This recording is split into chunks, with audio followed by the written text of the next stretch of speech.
que je les ai créés en 2001. C'est une structure qui porte une exploitation agricole urbaine. C'est une exploitation agricole qui donne la chance à des gens qui sont éloignés de l'emploi de se réinsérer par le métier de l'agriculture. Les Jardins de la Montagnière, c'est vraiment un lieu de créativité où rien n'est impossible, où beaucoup d'énergie est diffusée pour accompagner les personnes pour qu'elles retrouvent un peu leur fil de leur vie. Il y a vraiment une cohérence et une éthique au sein de la structure. Donc on est labellisé agriculture biologique, on est suivi par un organisme certificateur qui s'appelle EcoCert. On est ce qu'on peut appeler une exploitation diversifiée, on ne fait pas de la grande culture. Notre but est de travailler le plus possible manuellement et de faire la plus grande diversité possible. Et donc actuellement en fait on travaille sur un peu plus d'une dizaine d'hectares de terrain où nous produisons en fait une quarantaine de variétés de légumes.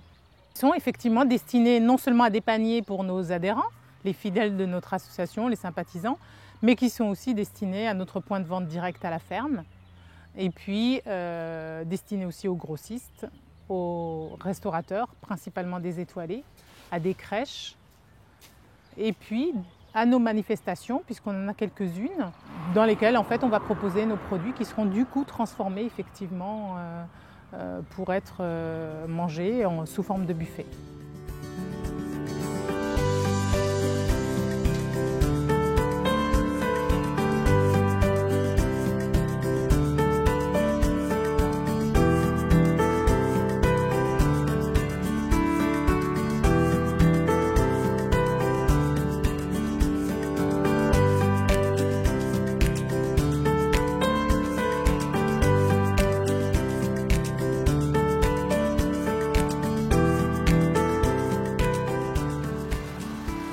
Nous, notre objectif, c'est principalement la création d'emplois.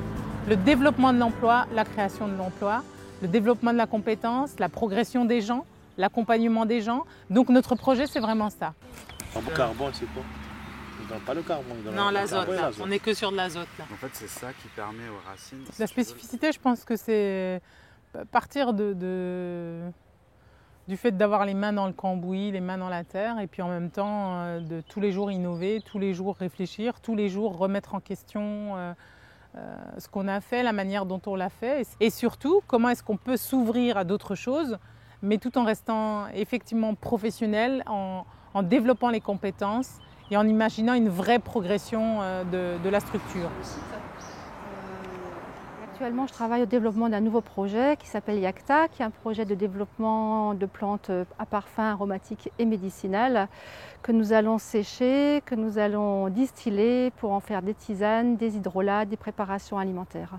Donc à l'heure actuelle, nous sommes dans la période de développement du projet. Il y a un petit comité de bénévoles et de personnes impliquées qui se réunit tous les mardis après-midi pour participer à la création du projet, qui dans un second temps se développera avec des personnes en insertion également.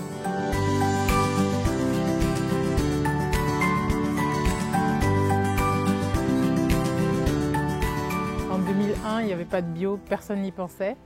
Et on pensait que jamais on placerait nos paniers de légumes. On est devenu leader à un moment donné. On a donné envie à tout le monde de faire des paniers de légumes. Donc ça, c'est extraordinaire. Et ça a été possible. Parce que le rêve, en fait, il faut le construire. Et qu'on a juste envie de foncer, et ben on peut réaliser ses rêves. En tout cas, chez nous, c'est possible de faire vivre des choses qu'on croyait impossibles.